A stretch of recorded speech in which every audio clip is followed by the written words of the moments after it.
Hello and welcome to the channel, and today we're going to jump straight into this one because judging by the title and the arguments I've had on Twitter, this topic is divisive. So, guns in D&D usually come in two separate camps.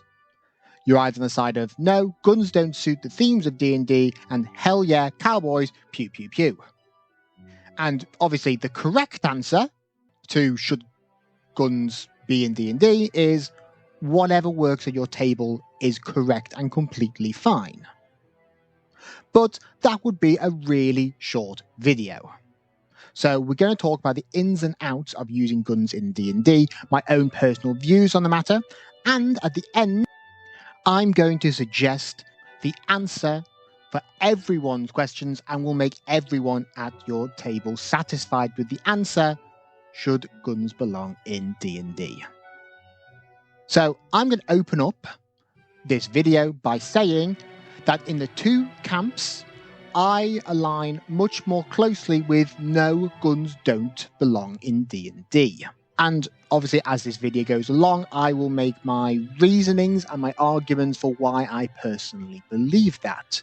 So don't go into this thinking this is going to be a completely unbiased view of guns in D&D. I have my own personal opinions on the subject, and they are unlikely to change at this point. And also, just before we do begin properly, slight caveat, this is specifically in medieval fantasy in D&D, because obviously if you're in post-industrial worlds, they should probably feature guns. And as you probably guessed, I lean heavily into medieval inspiration for my own D&D, and that's why I don't usually think guns belong in the hands of your party in D&D. Oh, but guns existed from the Middle Ages, so they should be allowed in medieval settings. Okay, first, don't interrupt my video. That was rude.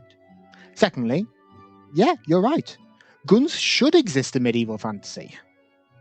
But I've never seen this philosophy implemented correctly at a D&D table. Let me explain.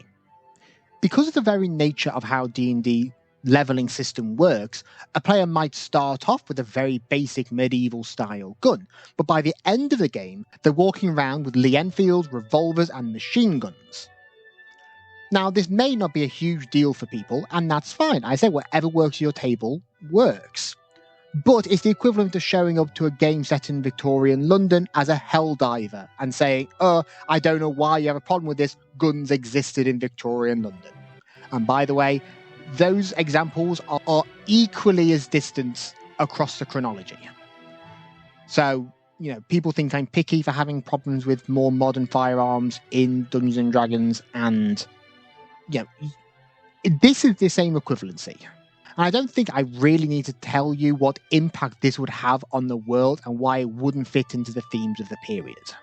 And again, if you're sitting there thinking, I'd love to make a helldiver in my Victorian game, that's fine. You do you. This is in no way a judgment of how people run their games. And this is probably the last time I'm going to say this because I feel I'm preempting argument too much. Just assume that I'm okay with however you run things at your table. One of the other main arguments that people make surrounding firearms in D&D and why they should be allowed is that, well, you've got magic anyway, and what is the power of a gun compared to, say, like a fireball? And this is a good argument. However, I don't agree with this argument.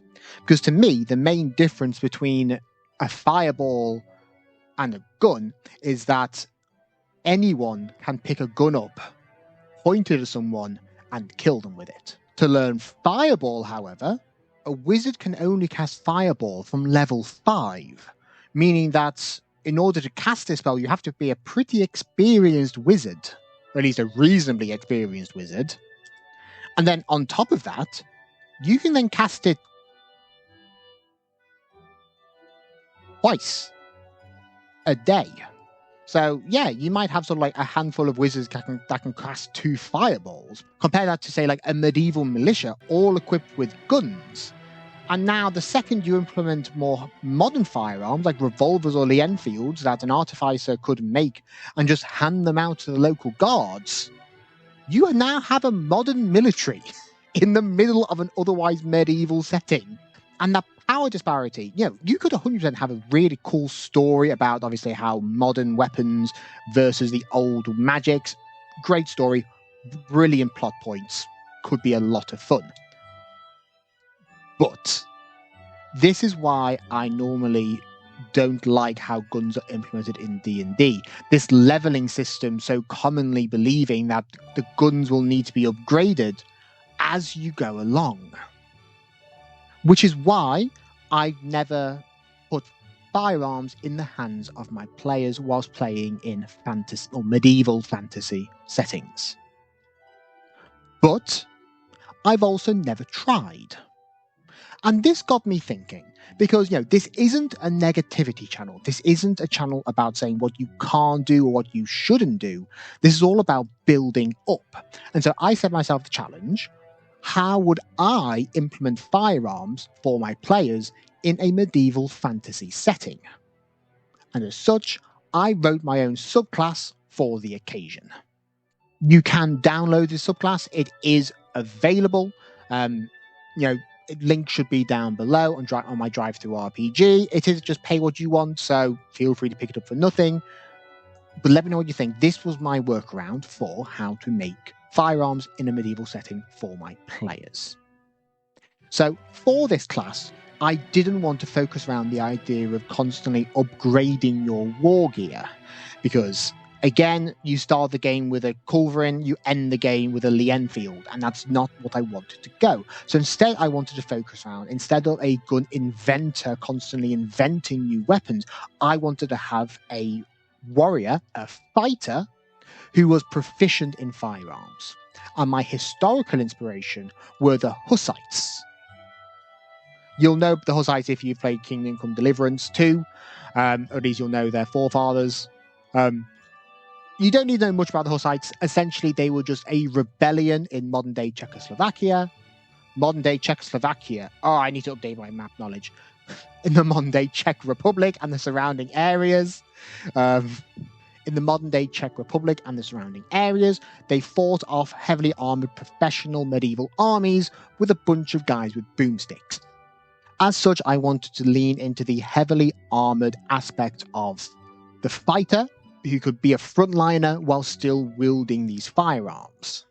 They're tough, dependable, not going to dance away from melee, and I wanted to avoid the rapid fire that you get from things like the crossbow expert fighter.